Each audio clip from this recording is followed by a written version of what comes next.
Even if a day feels too long, and you feel like you can't wait another one, and you're slowly giving up on everything, love is gonna find you again. Love is gonna find you, you better be ready then.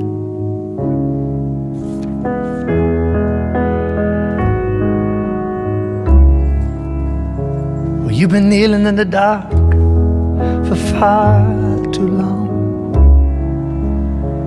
You've been waiting for that spark, but it hasn't come. Well, I'm calling to you, please. Get off the floor, tethered to a bird of sorrow, a voice that's buried in the hollow. You've given over to self-deceiving. You're prostrate, bowed, but not believing. You've squandered more than you could borrow. You've bet your joy on all tomorrows for the hope of some returning, while everything around you's burning. Hijo, dile a tu madre que estaba buenísimo. Love is gonna find you again. Love is gonna find you, you better be ready then. Love is gonna find you again. Love is gonna find you. Tiene que ver con la pérdida, con el cuidado de la gente que está a nuestro lado, con el duelo y con las preguntas que nos hacemos ante momentos como los de Adriana y familia esta mañana. ¿Qué pasa? ¿Y Dios? Y hay otro tema que vamos a tocar, y ese lo va a tocar Milton Rosales de hoy en 8. Y yo quiero poner la introducción también de esa charla que va a ser de hoy en 8 para que ustedes también sepan e inviten personas. Y vean qué importante tener esas dos pantallas extra, que va a haber una como por ahí arriba y otra va a estar allá arriba, más esta que tenemos acá, y vamos a poder ver todos muy bien todo lo que está sucediendo, desde las letras hasta los videos y las presentaciones. Entonces, yo voy a abrir esta serie.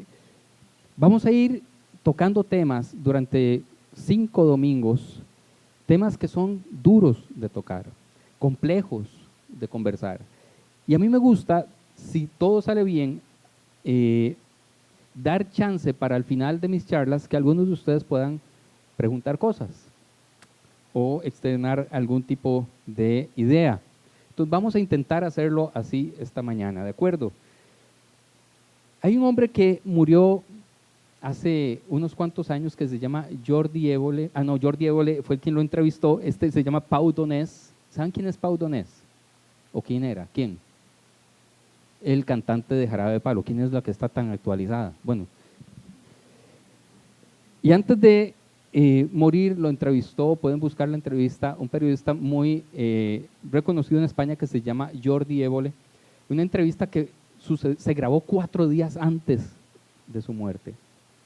Y estas fueron frases de esa entrevista, 4 días antes de partir. La vida son 4 días y 3 ya pasaron. ¿Usted alguna vez se ha puesto a pensar que la vida es corta? Independientemente de si estamos absolutamente o jóvenes, sanos, pochotones o no. La vida es corta. Basta con tener hijos para darnos cuenta que la vida se va rapidísimo, porque de repente primero los vemos gateando y de repente ya están andando en bici y de repente están manejando carro. Y uno dice, ¿en qué momento? Porque la vida vuela. Otra frase de Pau Donés: no estemos aquí de mala leche, estemos aquí de buen humor, querámonos. Ayer hablaba con alguien en la mañana y me contaba la forma en que perdió a su papá, que fue repentina también. Y cómo 2 o 3 días antes probablemente hubiera querido que fuera distinto ese final. Querámonos, digámonos cuánto nos amamos, siempre, todos los días. Pregúntele, y esto es algo que Laura y yo hemos tenido en estos últimos días, conversaciones difíciles en el sentido de que hemos sacado tiempo para hablar de nosotros. A veces se nos va mucho tiempo en que la vida sigue la vida, y los niños, y el trabajo, y las responsabilidades, y la casa, y la plata, y todo. Y cada cuanto nos sentamos a hablar de nosotros, qué estamos sintiendo, qué necesitamos, cuáles son nuestros sueños, cómo te ayudo a cumplir tus sueños. Esas conversaciones son importantes. ¿Cómo te estás sintiendo conmigo? ¿Cómo te estás sintiendo sexualmente conmigo? ¿Cómo te estás sintiendo en la casa? ¿Cómo te estás sintiendo en la vida? Conversaciones que vale la pena tener siempre. Una más. En general, no nos odiemos, porque el odio no lleva a ninguna parte.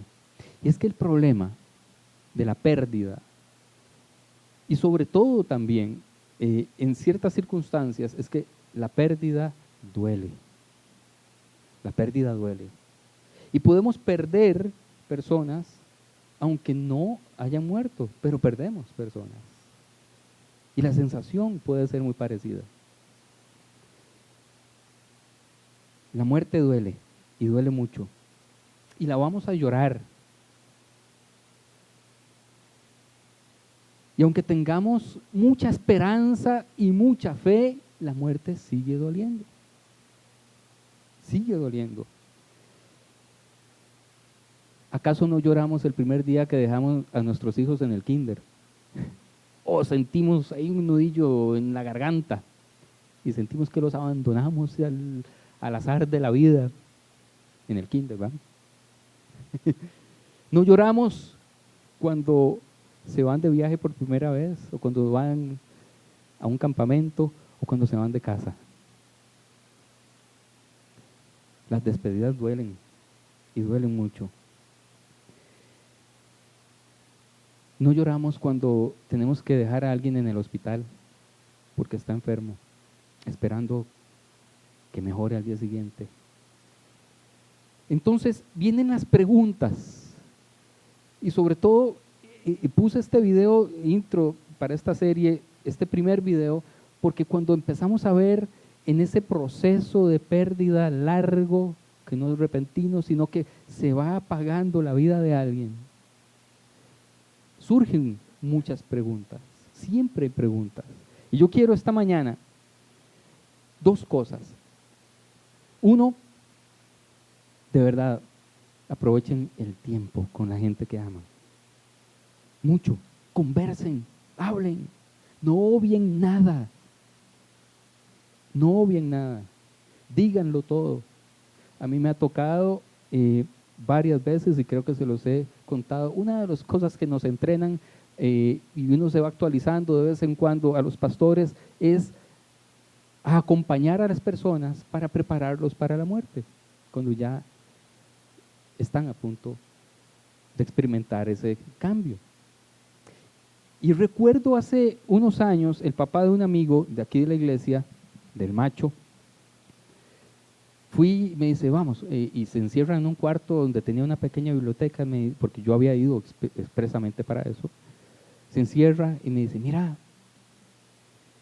yo no le debo nada a nadie y nada me debe a mí, nadie me debe nada a mí. Solo tengo una cosa que yo necesito. No tenía que ver con, bueno, sí me dijo otra cosa, me dice, necesito vender esa moto que tengo ahí. No sé por qué, lo preocupaba demasiado el asunto de la moto, una Harley que tenía. Quién sabe qué había ahí detrás de lo de la moto para que no se le dejara ninguno, quién sabe qué. Pero tenía que ver con una reconciliación, con pedir perdón. Yo sé que son temas que uno dice, yo no vine a la iglesia para que me hicieran llorar y que ponerme triste y salir de aquí ahuevado. Pero son por eso conversaciones difíciles, que evitamos hablar de la muerte, ¿cierto? Pero hay que hacerlo. Evadimos hablar de la depresión, de la salud mental. No, póngale, usted, todo está bien. ¿Por qué se va a chantar? Vamos, levántese. Evitamos hablar realmente, profundamente, y admitir que hay personas que están deprimidas y que necesitan ayuda. Evitamos hablar de lo que nos duele, evitamos hablar de lo que nos da miedo. Y estamos asustados. Y son conversaciones que yo quisiera que usted y yo, con toda la madurez y sensibilidad que podamos tener, enfrentemos. Así que hablemos de eso. Primero, veamos dos formas que bíblicamente nos enseñan, nos muestran dos maneras de acercarnos a la pérdida, dos formas distintas de acercarnos a la pérdida. Y vean este texto. Primero quiero darles el contexto. Había muerto Lázaro, el amigo cercano de Jesús. Y Lázaro tenía dos hermanas. ¿Quiénes eran? María y Marta, Marta y María. Una era más fogosa y la otra era más que meditaba, más, ¿verdad? Más tranquila. Una era más como empresaria y la otra era más chancletuda, diría yo, una cosa así, ¿verdad? Una ahí, la vida, ¿verdad? Era, no, si todo está bien. Y la otra era de enfrentar la vida de una manera más agresiva. Y muere Lázaro, y estaban resentidísimas con Jesús en este caso. Estaban resentidas con Jesús porque ellos le habían mandado avisar a Jesús que Lázaro estaba muy enfermo. Y Jesús dijo, ahí llego después. Ahí llego después. Y se fue pueblos cada vez más alejados, más alejados, más alejados. Y le mandaban mensajes a Jesús y Jesús no llegó a tiempo.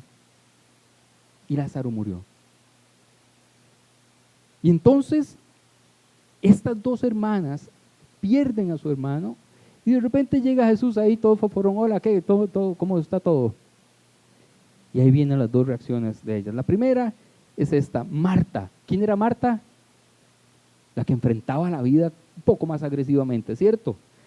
Y Marta le dijo a Jesús, Señor, y yo me la imagino, porque estaba enojadísima con Jesús, me la imagino enfrentándose cara a cara con Jesús, enjachando a Jesús y decirle, si usted hubiera estado aquí, mi hermano no habría muerto. Usted es el culpable.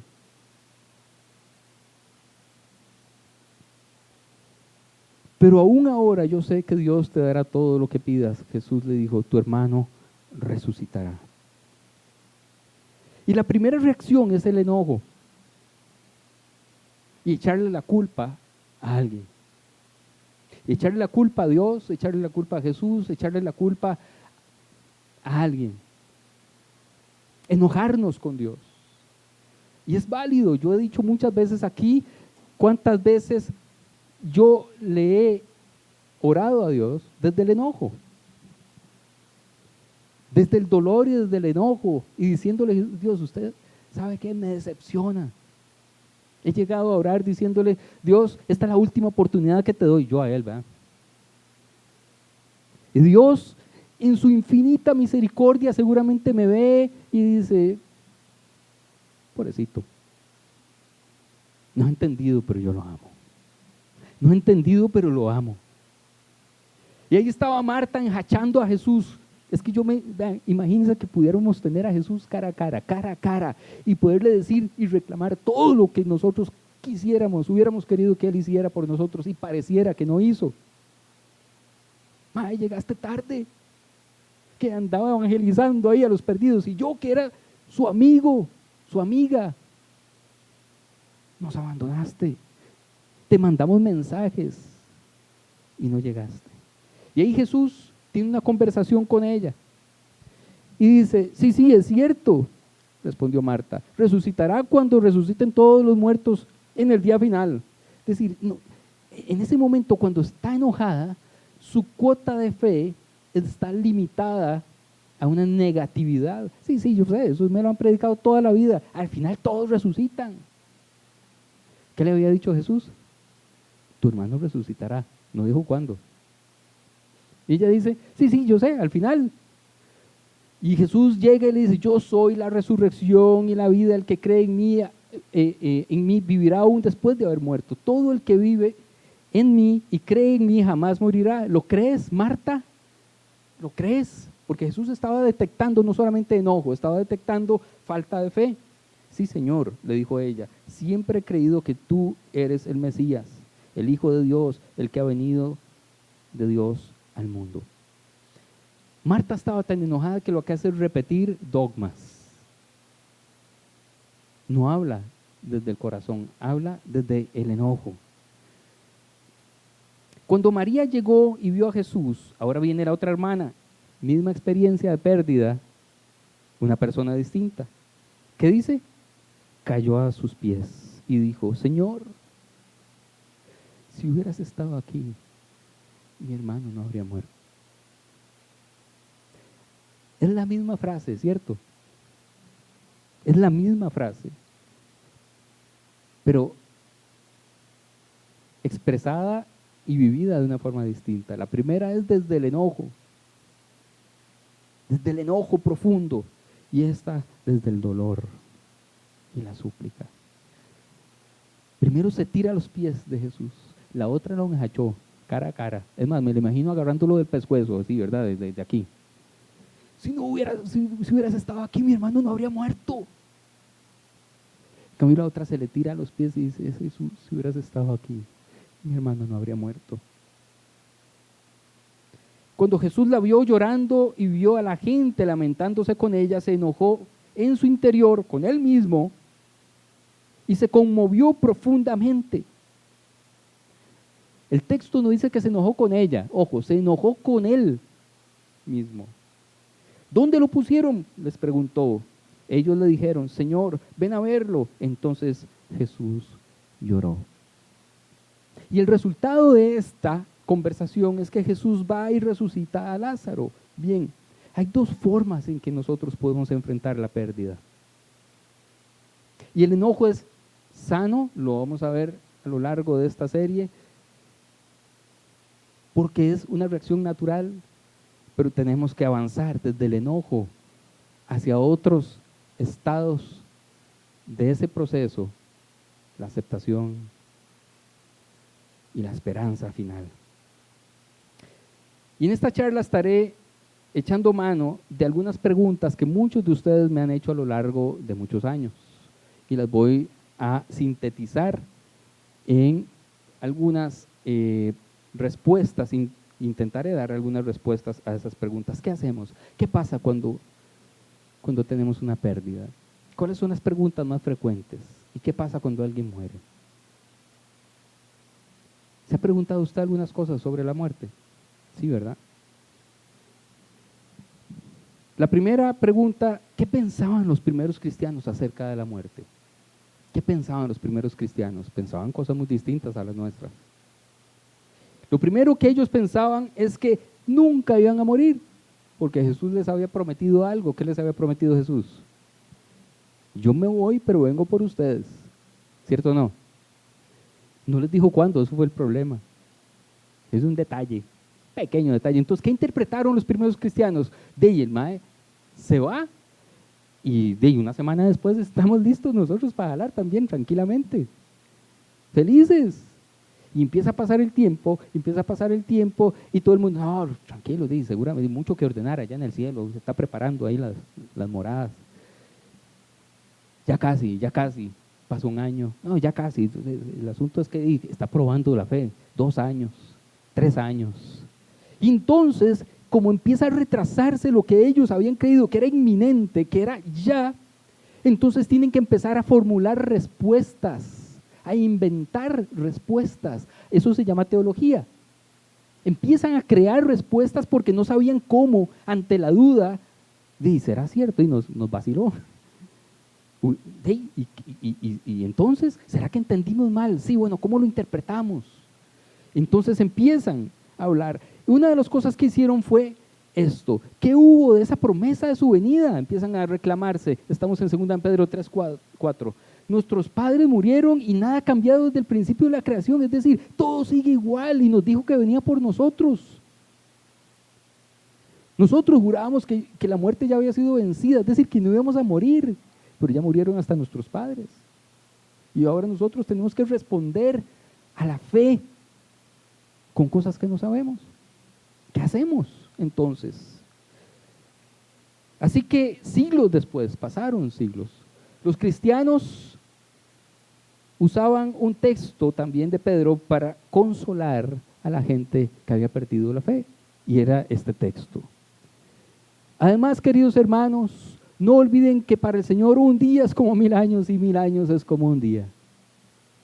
Claro, como ellos habían dicho, viene inminentemente y pasaron 300 años, dicen, no, sí, es que para el Señor un día son como 1000, 1000 es como uno. Y vieran que hace muchos años, yo he contado esto, fui a visitar a una muchacha que tenía cáncer al hospital porque ya le habían dicho que se despidiera. La visito en estas visitas que les he contado y ella me hace una pregunta. Me dice, pastor, me agarro a la mano y me dice, pastor, ¿es cierto eso que dice la Biblia que para el Señor 1000 años son como un día y un día son como 1000 años? Le digo, si está en la Biblia, ¿es cierto? ¿Usted cree en la Biblia? Sí, pues yo también. Y sí, un día son como 1000 años y 1000 años son como un día. Dice, bueno, qué dicha, porque he estado haciendo unos cálculos. Y me muestra los cálculos.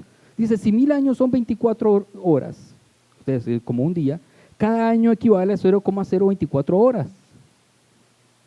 Eso quiere decir que 20 años equivalen a 28.8 minutos, menos de media hora. Es decir, si yo muero, 20 años para mí serán como media hora.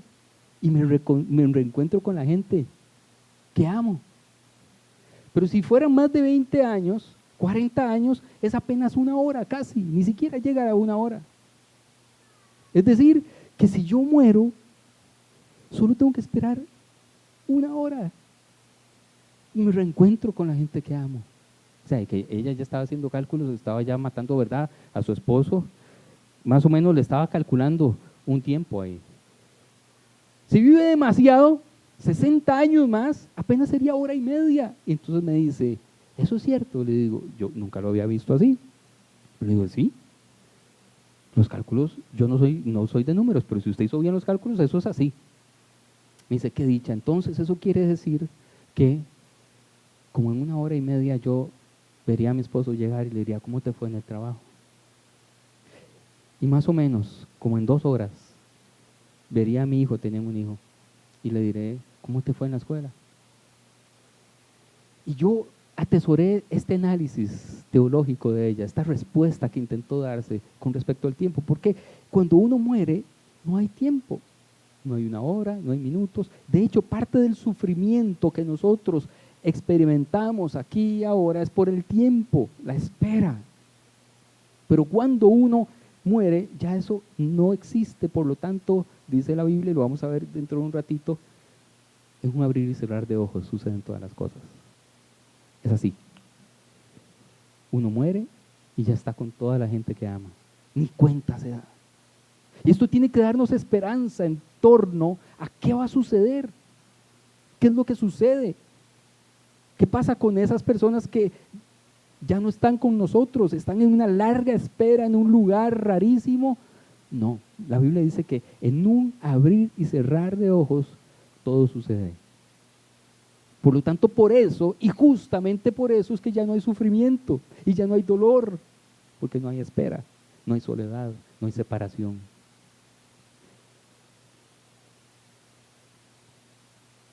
Más bien, honren en su corazón a Cristo como el Señor, estén siempre preparados para responder a todo el que les pida razón de la esperanza que hay en ustedes. ¿Y cómo respondían los primeros cristianos, esos de los 300 años, 400, 500 años, al tema de la muerte, a tener esperanza? Entonces uno ve las construcciones en las catedrales intentando explicar qué sucede con la muerte, etcétera, intentando dar respuesta. Y hay muchas preguntas.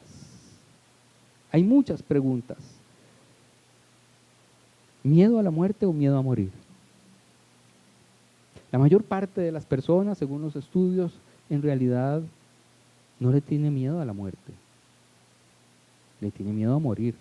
Es decir, le tiene miedo al proceso, a cómo va a ser eso, qué va a pasar, cómo voy a sentirme. Todas las religiones, y lo he dicho también varias veces acá, se hacen 4 preguntas básicas. Todas, porque hay un miedo que es un miedo humano, transversal a todas las religiones. Y esas 4 preguntas es: ¿de dónde venimos? Si usted quiere conocer en qué cree alguien que no cree en su propia religión, pregúntele estas 4 cosas. ¿Qué creen ustedes de dónde venimos los seres humanos? Entonces ahí le va a responder cómo piensan de la creación. ¿Y qué pasa cuando morimos? ¿A dónde nos vamos? Y ahí vienen todas las construcciones acerca del más allá. Por ejemplo, los egipcios construían pirámides porque pensaban, y ahí está representado todo lo que pensaban del más allá. Vamos a ver cuáles otros. Y aquí las huacas, ¿verdad? ¿Qué ponían dentro de las huacas? ¿Qué ponían? Pertenencias, ¿verdad? Pertenencias. ¿Por qué? Porque eso pensaban que se lo llevaban al más allá. Hay un intento de responder a qué pasa después, ¿verdad? La otra pregunta que hacen todas las religiones es: ¿qué hacemos con el dolor? Y la última: ¿qué hacemos con la culpa? ¿Cómo nos quitamos la culpa? ¿Cómo? Todos los seres humanos tenemos culpa.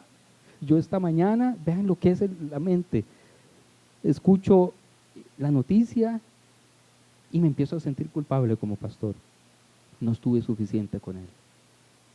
Debía haber dedicado más tiempo a esa familia.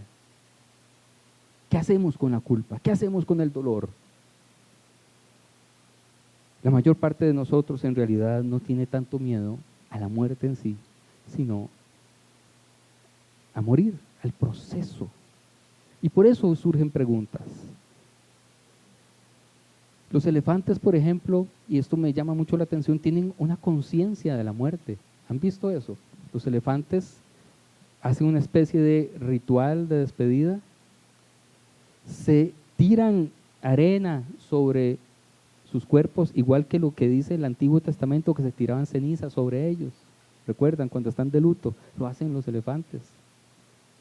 Y regresan al lugar donde dejaron a su ser querido muchas veces a lo largo de los años siguientes. Pero eso también lo hacen muchos otros animales y tienen ritos de despedida. No somos nosotros los únicos conscientes de que hay algo que sucede cuando perdemos a un ser que amamos. La pregunta también tiene mucho que ver, y aquí tal vez me pongo técnico, voy muy rápido, con, bueno, pero es que la filosofía y la gente que estudia mucho dicen que no hay un más allá. Los filósofos sobre todo. Y yo quiero decirles aquí resumidamente que eso no es cierto. La mayoría de filósofos cree que hay un más allá. La mayoría de filósofos sí cree que hay un más allá. Sartre es el único de la lista que tengo aquí que dice que no. Salado Sartre. Heidegger dice una posibilidad abierta. Jaspers dice afirmativamente que sí, o sea, sí hay un más allá. Adorno dice que es positivo, es decir, que sí. Horkheimer dice positiva. Bloch dice hay un gran quizás, tal vez sí, tal vez no, pero puede ser. A lo mejor, quién sabe. Y antes de ellos, Pascal, posibilidad abierta, sí, y probablemente, y Baruch Spinoza es un sí absoluto, sí hay un más allá. La mayor parte de los filósofos sí creen que hay un más allá. Es mentira eso que nos han predicado de que los filósofos son ateos. La mayor parte de los filósofos al final terminan diciendo, hay algo que no entiendo, pero sí hay algo más allá. Sí hay. Y eso tiene que ser motivo de esperanza, porque por más que se estudie, siempre la respuesta a esa duda resulta en un buen quizás, por lo menos, mínimo. Sigamos. Hay 2 libros que leí hace tiempo. El primero es de Elizabeth Kubler-Ross, en su libro sobre la muerte y el morir. Yo se los recomiendo si tienen curiosidad sobre este tema. Y analiza más de 2,000 pacientes que estuvieron en un proceso de morir, pero no terminaron el proceso, es decir, que al final volvieron a la vida. ¿Y qué pasaba con ellos? Porque la pregunta aquí es, con el morir, es ¿qué pasa con nosotros cuando estamos en ese tránsito? ¿Qué pasa? ¿Qué pasará con nosotros? Y este otro libro que les digo, de Raymond Moody, que es un libro sobre la vida después de la vida, se llama, Vida después de la vida. Y algunas cosas que dicen, en resumen, es mucho, pero yo se los leo.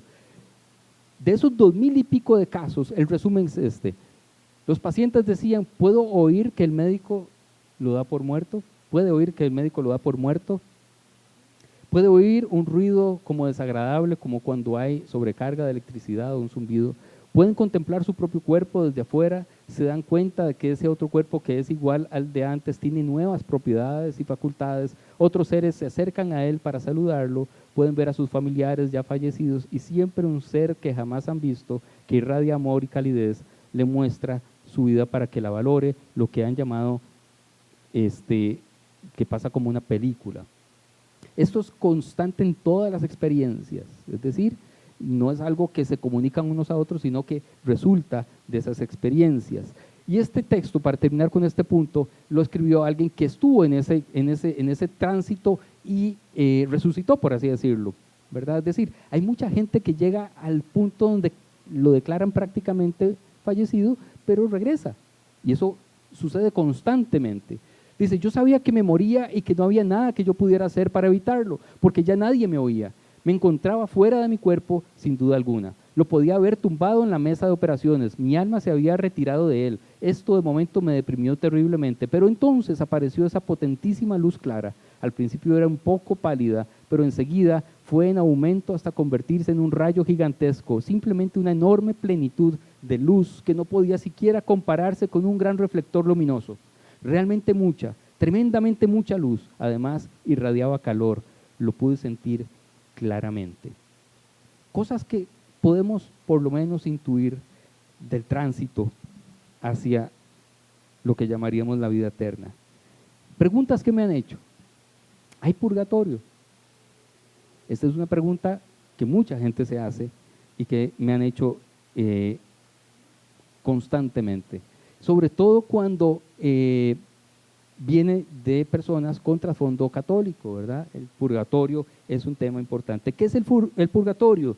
El purgatorio es un estado transitorio donde se purgan, donde se terminan de pagar los pecados, ¿verdad? Y entonces, aquí en la tierra se hacen misas o se pagan misas para ayudar a que la persona salga del purgatorio, ¿verdad? Parte de lo que rechazaba Lutero era la predicación del purgatorio, porque los predicadores católicos que iban en aquel entonces a los pueblos les decían, así como suena la moneda cuando cae en el bote, ¿verdad? Porque tiraban una moneda, así suena el alma de su ser querido cuando sale del purgatorio. Estás salvando a tu ser querido. Entonces la gente echaba mucha plata, ¿verdad? Ahora la pregunta es, ¿hay algún texto bíblico que respalde la idea del purgatorio? Ojo que todo tiene que ver con un sacrificio, es decir, terminar de pagar nuestros pecados. Y alguien tiene que hacer un sacrificio. Entonces la idea era que quienes hacían el sacrificio económico eran nuestros seres amados para podernos sacar del purgatorio. Pero la Biblia lo que nos dice es que hay un último sacrificio que es total, ¿cierto? Un sacrificio que ya no requiere más sacrificios, que es el de Jesús. Y ya no necesitamos nada más para estar en la presencia de Dios. Hay un solo texto, pero no está en los libros canónicos, sino en los deuterocanónicos. En Segunda de Macabeos hay un relato, y voy rápido con esto, que dice lo siguiente. Está hablando Judas Macabeo. Habían tenido una batalla y habían muerto algunas personas. Y como el tiempo urgía, los soldados de Judas fueron al día siguiente a recoger los cadáveres de los caídos en el combate para enterrarlos junto a sus parientes en los sepulcros familiares. Pero debajo de la ropa de todos los muertos encontraron objetos consagrados a los ídolos de Jabnia, cosas que la ley no permite que tengan los judíos. Esto puso en claro a todos la causa de su muerte. Ahí le echaron la culpa a que eran idólatras, pero ¿qué sigue? Estaban los muertos ahí. Todos alabaron al Señor justo y juez que descubre las cosas ocultas e hicieron una oración para pedir a Dios que perdonara por completo el pecado que habían cometido los que se murieron. Oraron por los muertos.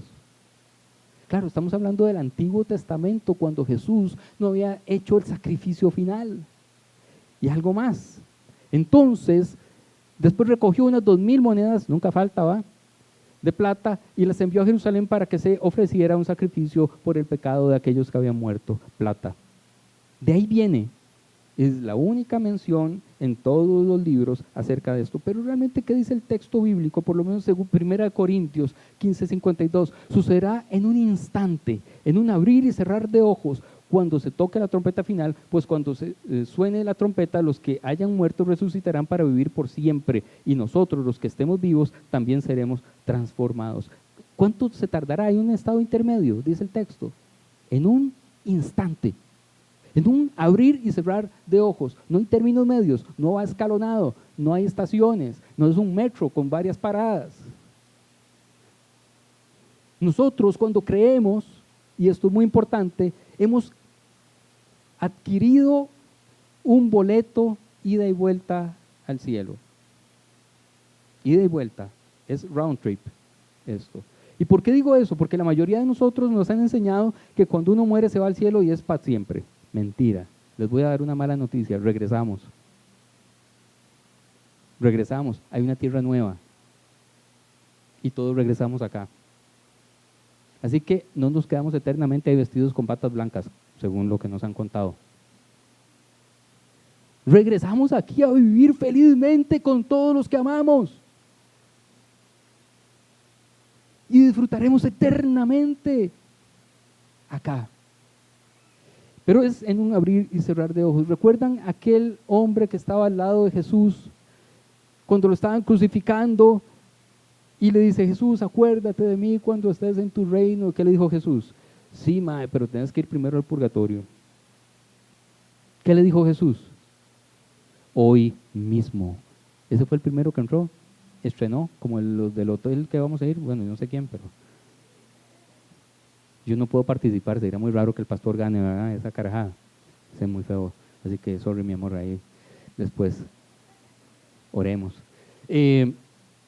Entonces le dice a este hombre: hoy mismo estarás conmigo en el paraíso, hoy mismo, no hay términos medios. Cero. ¿Se había arrepentido este hombre? Sí, claro. Pero la mayor parte de las personas en sus momentos más cercanos a esa realidad tienen un carácter de arrepentimiento y de entrega al Señor.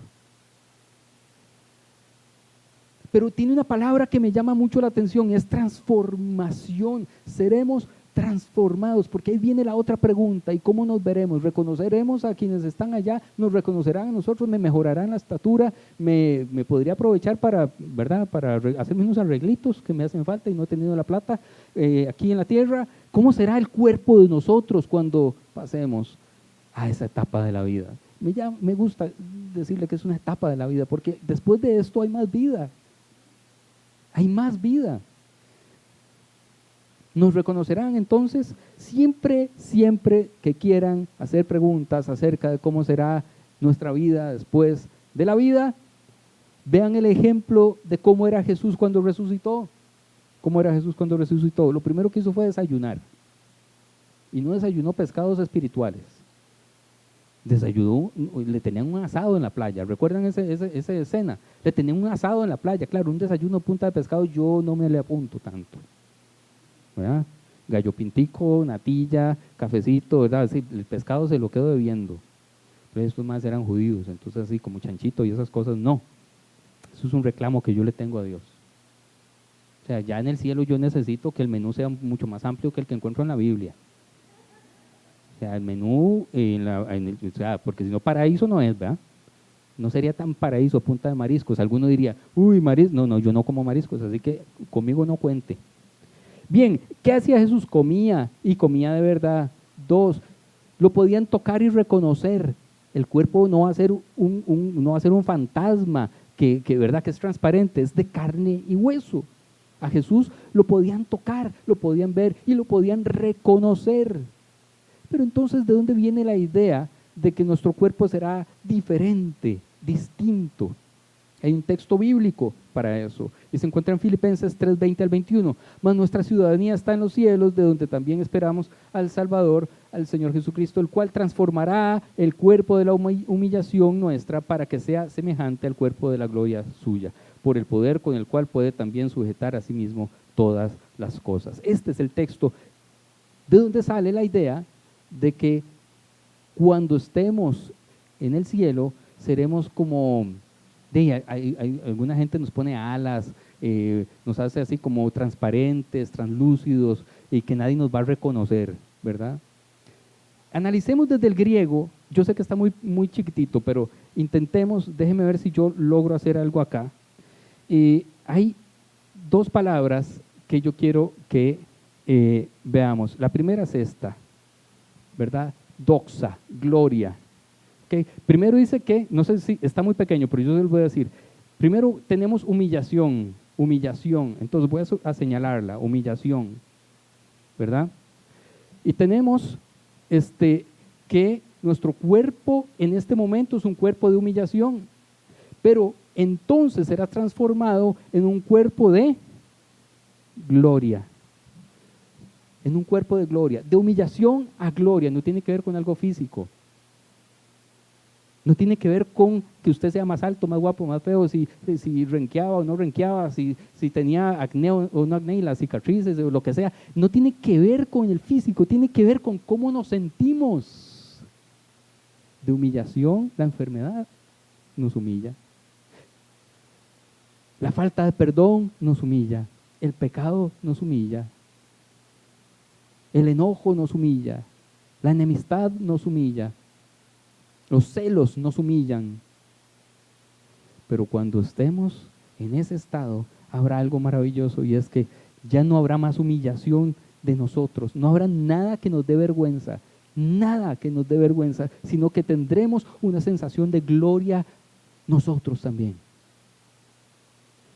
Y entonces no habrá más dolor, ni más tristeza, ni más llanto, ni más enemistad, porque estaremos glorificados nosotros. Yo mismo, con este cuerpito que Dios me dio generosamente, este cuerpito, yo me voy a ver al espejo cuando, me pasa actualmente, pero todavía con más razón, cuando esté en el cielo me veré en el espejo y diré, qué glorioso cuerpo Dios me dio, papá.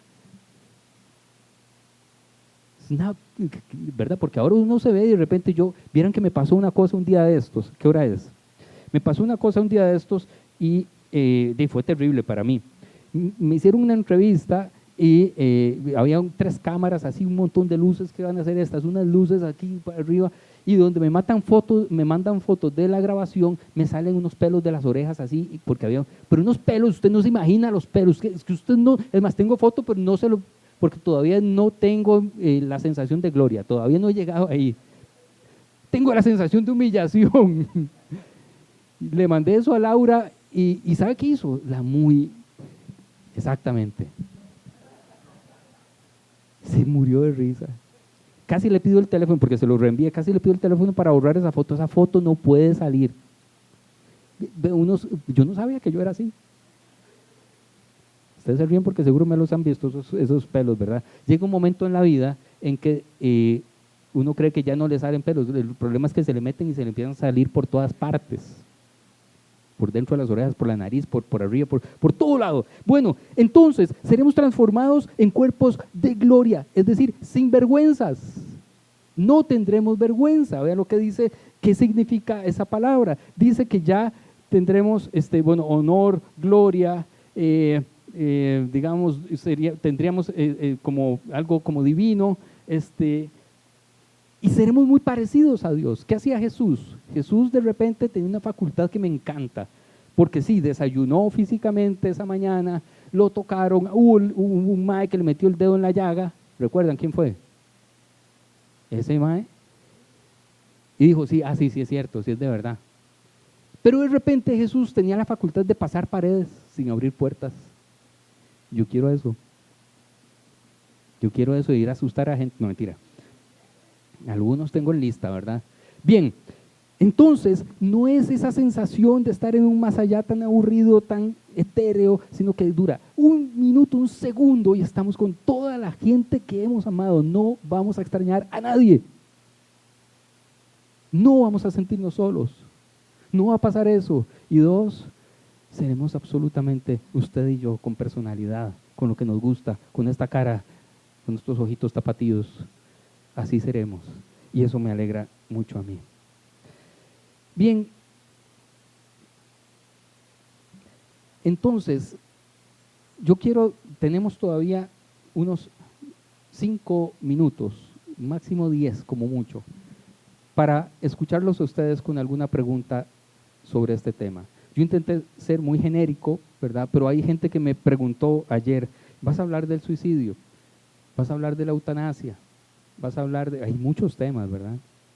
Hay muchos temas. ¿Y qué pasa con los bebés que mueren? ¿Y qué pasa con esto? Las preguntas son infinitas. Pero quería como tocar por lo menos un abrebocas de esta discusión, de este tema que puede ser muy duro de hablarlo. Entonces yo quiero detenerme aquí y escuchar a ver si alguien tiene alguna pregunta que quizás yo pueda intentar responder en los próximos minutos. ¿Quién tiene alguna pregunta? Desde aquí no veo bien porque estoy encandilado, entonces levantando la mano y no sé si hay algún micrófono que alguien le pueda acercar a la persona. Levantando la mano, ¿quién tiene alguna pregunta, duda, comentario? ¿Todo está muy claro o todo está muy aburrido? Una de dos. ¿Algún comentario, alguna pregunta, alguna duda? Aquí hay una. Entonces, no sé, espérate, a ver si tenemos un micrófono por ahí. Y si no, a viva voz. Dale, a viva voz.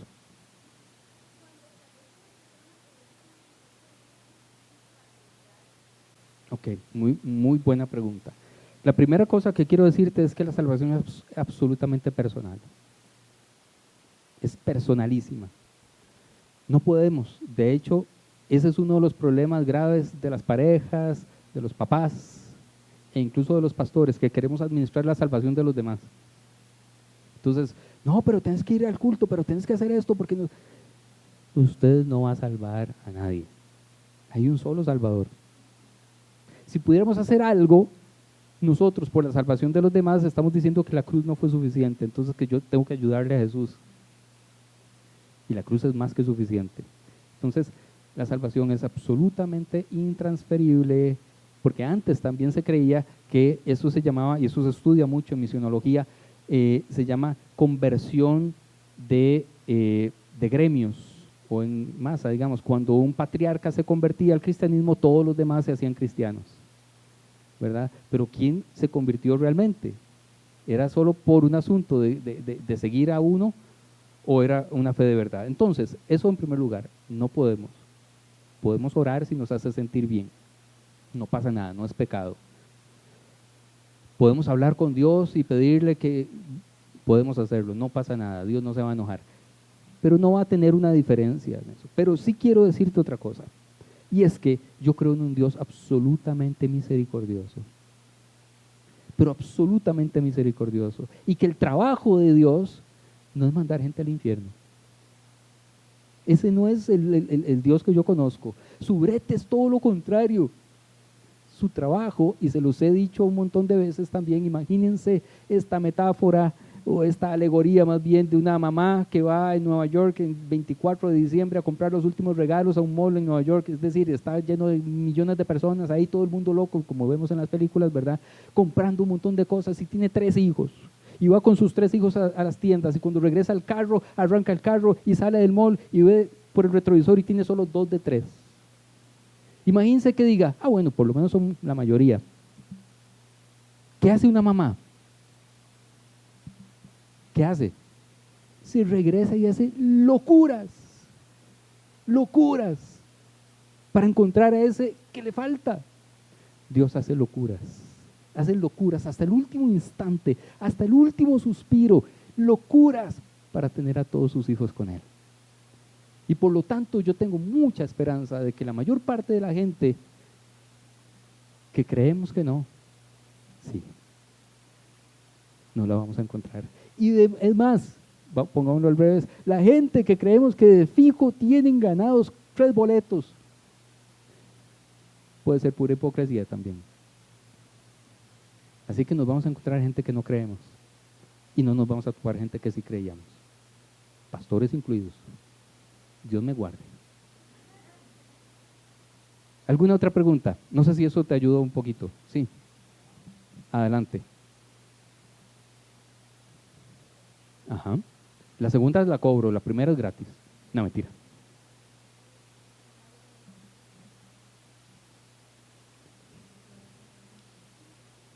Ok, 2 grandes preguntas. Y no le voy a mentir, tengo aquí la respuesta en la presentación, pero si me voy a la presentación, duro mucho. Entonces vamos a intentar hacer un resumen. Si entendemos por reencarnación, morir y volver al cuerpo, a tener cuerpo, los cristianos debemos creer en una reencarnación, ¿cierto o no? Porque acabamos de decir que nuestro cuerpo va a ser este. Y además vamos a regresar a vivir en esta tierra, una tierra nueva, restaurada, en cuerpo, no en espíritu. No vamos a ser entes ahí como etéreos, sino en cuerpo. Eso es una reencarnación en toda regla, ¿verdad? Jesús murió, lo enterraron, 3 días después resucitó y aparece en cuerpo, carne y sangre. Eso es una reencarnación en tiempo récord, 3 días. De tal manera que la Biblia habla de reencarnación. Ahora bien, la mayor parte de las religiones que hablan de reencarnación, como los hinduistas, por ejemplo, y algunos budistas, pero sobre todo los hinduistas, piensan muy distinto de ese tipo de reencarnación. ¿Por qué? Porque no tienen un mediador en su teología que depura, por así decirlo, nuestra vida para que reencarnemos en nosotros, sino que siempre, si usted se portó mal, va a reencarnar en cosas menores. Por ejemplo, si usted se muere y fue mala persona, puede reencarnar en cucaracha o en ratón o en, ¿verdad? Entonces usted ve a los sintoístas, creo que son, que van barriendo. Ustedes han visto que van con sus batas esas y van barriendo para no majar ninguna hormiga, ni ninguna cucaracha, ni nada, porque podría ser el abuelo. Digo, no me burlo, pero yo en eso no quiero creer. Yo prefiero lo que la Biblia me está diciendo. Sí, aquellos que han creído y aquellos que han permanecido, por supuesto que van a reencarnar, pero van a reencarnar en un cuerpo glorioso, el mismo que tienen, pero glorificado. Mejor que antes, es decir, nos mejoran y eso entonces es motivo de esperanza. El infierno. Desde la Edad Media, los teólogos, desde el Renacimiento, en la Edad Media fue que se exacerbó la predicación del infierno, porque antes no había. Usted no ve a Jesús predicando mucho de eso, ni los primeros cristianos, primeros 3, 4 siglos, no se habla del infierno. Pero entra la Edad Media y empiezan a hablar del infierno. ¿Por qué? Porque la iglesia necesitaba elaborar una teología para mantener a la gente asustada. ¿Ok? Y entonces entra, ustedes saben que al principio el diablo era azul. ¿Ustedes sabían eso? No era rojo. Fíjense, busquen ahí, de hecho en la Biblia aparece que era el ángel azul. Satanás era el ángel azul, no era rojo, y era bonito, no era feo, no asustaba a nadie, era hermoso, no asustaba a nadie, no estaba hecho para asustar, pero la iglesia empieza a transformar aquello y lo empieza a dar una connotación para dar miedo, y amenazar y mantener a la gente asustada para que les hiciera caso. Eso es muy fácil. Yo me invento una enfermedad y le digo que yo soy el único que le puede curar. Y si no me compra a mí la medicina, usted le va a ir fatal. Eso es lo que hacía la iglesia y lo que sigue siendo la iglesia evangélica, católica, todas. Entonces, la idea del infierno se exacerba en la Edad Media, pero ya en el Renacimiento empiezan los teólogos a pensar, no suave, pero la Biblia no está diciendo eso. Todas las palabras, Gehenna, etcétera, que se refieren a eso, son lugares físicos que sí tienen un sentido específico. Por ejemplo, cementerio. El lugar donde se entierran a las personas se llama Gehenna, punto. No es un lugar espiritual donde se van las personas. Entonces, ¿qué debemos creer nosotros? O por lo menos, ¿cuál es mi sugerencia? Si la Biblia no nos dice que hay un lugar específico donde pasarán eternamente en el tormento, entonces, ¿qué es? separación absoluta de Dios. Separación absoluta de Dios. Ese es el llorar y el crujir de dientes del que se habla en la Biblia. Vean que incluso en el Apocalipsis se habla de figuras muy, parece un libro de fantasía, ¿verdad? Hay dragones y hay caballos volantes que vuelan y toda la cosa, pero se habla de que al final de los tiempos incluso a la bestia y a todos sus secuaces se los va a echar a un lago de fuego, pero es a ellos, y son seres que ya son espirituales, no son para nosotros, y ahí no se quemarán el resto de personas eternamente. Es un estado de separación absoluta de Dios, que ya de por sí eso debe ser un tormento. Por contraparte, el cielo no es un lugar donde estaremos, como les dije hace un buen tiempo, eternamente, sino una unión perfecta y eterna con el amor de Dios, sea aquí en Costa Rica, porque supongo que nos van a regresar al mismo país donde veníamos, no se haga ilusiones, no va a ir para París usted. Primero aprenda francés. Aquí, pero en comunión perfecta con el amor de Dios, y eso es gozo para siempre. Se nos fue el tiempo. Si hay una pregunta más y puedo responderla en 2 minutos, entonces le damos, y si no, cerramos acá. Adelante.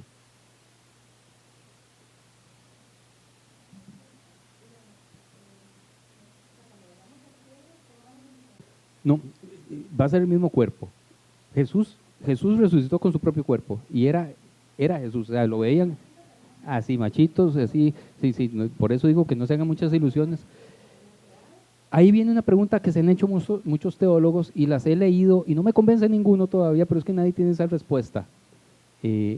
Marifer, no hay ninguna teoría que pueda responder cabalmente a esto. Entonces, le voy a decir cuáles son las que han pensado algunos teólogos y cada quien entonces ahí pues asume cuál es la que podría creer, pero esto no es como algo que yo diga, tenemos evidencia bíblica para pensar en esto. La primera es que hay una edad media de las almas, ¿okay? Del espíritu, de nosotros. Entonces, que esa edad media puede ser unos 15 años, ¿verdad?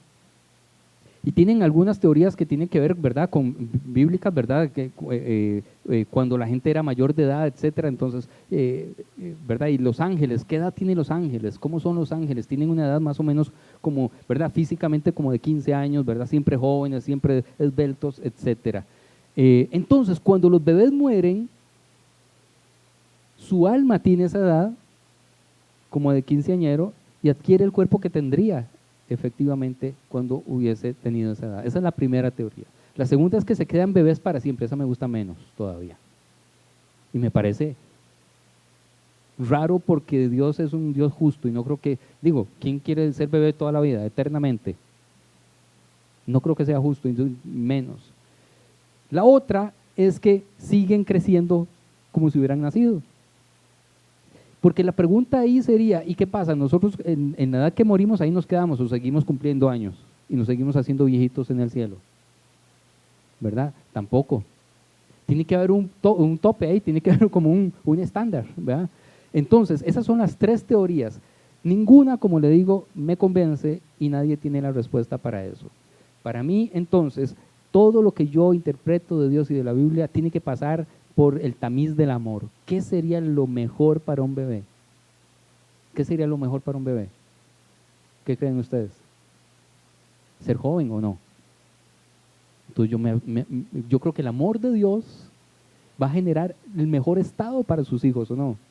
Y si ese es el mejor estado, pues yo voy a inclinarme por esa, porque lo voy a interpretar desde el amor de Dios. Y creo que esa es con la que más me puedo sentir cómodo, pero como les digo, no hay nadie que tenga esa respuesta. Pongámonos de pie, gracias por sus preguntas, gracias por estar acá y las invito a la reunión de hoy en 8, va a estar Milton Rosales y vamos a hablar de salud mental. Oremos. Señor. Love is gonna find you again. Love is gonna find